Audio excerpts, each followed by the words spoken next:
Hi, I'm Tim Pollock, and we're here today to look at how to make glass jar terrariums. I chose a jar that has a lid, so it's going to be a closed environment for this terrarium. We're going to start off with a layer of gravel at the bottom. The gravel that I chose is about 1/2 inch to 3/4 inch size.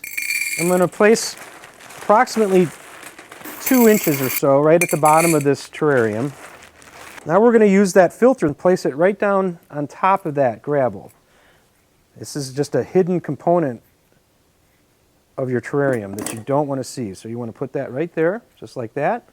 We're going to add our charcoal because this is a glass terrarium that's going to be closed. So I want to create a filter in there that has the ability to absorb odors and some of the natural gases that occur from plant decomposition. And now we're going to add our soil. And here again, I'm going to add just enough so I can get these small plants added into there. So this is going to be another about 2 inches or so, maybe 2.5 inches. As I'm doing it, I'm nice and evening it. I'm also going to start packing it in, but you don't want to press it too hard. Just get rid of some of those air spaces in there and that it's a nice even layer throughout. Choose plants that are going to be similar in their cultural requirements, meaning plants that like to be grown in shade should be all planted together. Plants that take more sun should also be planted together.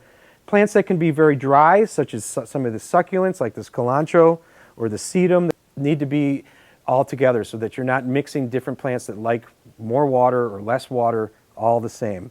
Most of these plants that I have here are all medium to low light plants, which are great for indoor terrariums, and they require just about the same amount of water, so they're really easy to get along. We're going to carefully get this guy in there. I'm going to create another little hole in there, just right to basically to that fabric that I added. And I'm going to carefully get the leaves down in there without breaking them so that they're all within the terrarium. I'm going to add, these are little wire vines. Taking your scissors, just trim them a little bit. They're very fast growing. And put them right next to each other so they're going to create a little area of kind of a nice little low ground cover. I'm going to add our cilantro and put that right up in the front so you can see it right on the edge of the terrarium. And again, careful. You can see that people with big hands, sometimes it's got to be a little more careful with it. I'm going to add some of that variegated ivy, trimming it again. Anytime you trim a plant like this, that's just all that does is help make it fuller later on by creating more branching.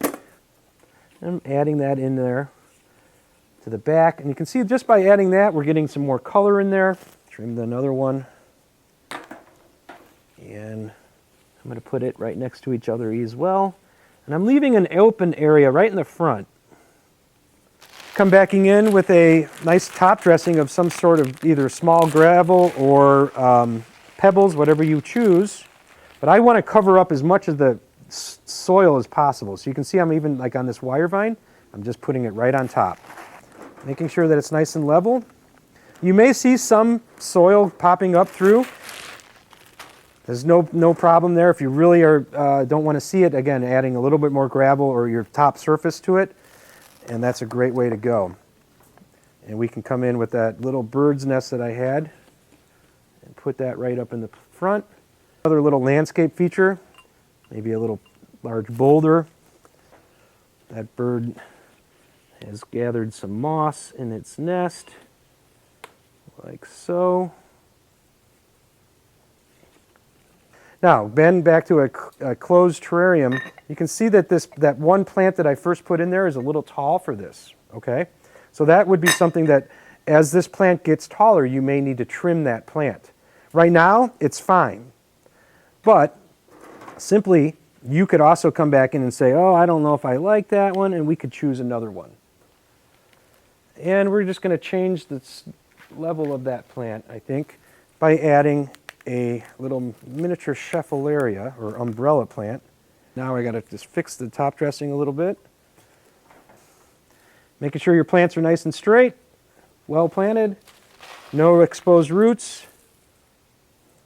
A little more up in the front. We've got our covered, and our glass jar terrarium is all set to go. When you do water, you don't want to add so much water that this becomes a big soupy mix. You want to carefully add just enough water to moisten the soil. In a glass jar terrarium that's closed like that, it won't dry out very quickly because inside here the plants are going to release humidity. So it's going to be almost like a greenhouse, and it's going to create its own condensation on the inside. So it almost waters itself. On an open terrarium, such as one of these that doesn't have a lid, you would need to probably water about every, depending on how dry and warm your house is, probably about every 7 to 10 days. And on a size like this, it won't take very much, no more than probably a half of a cup of water.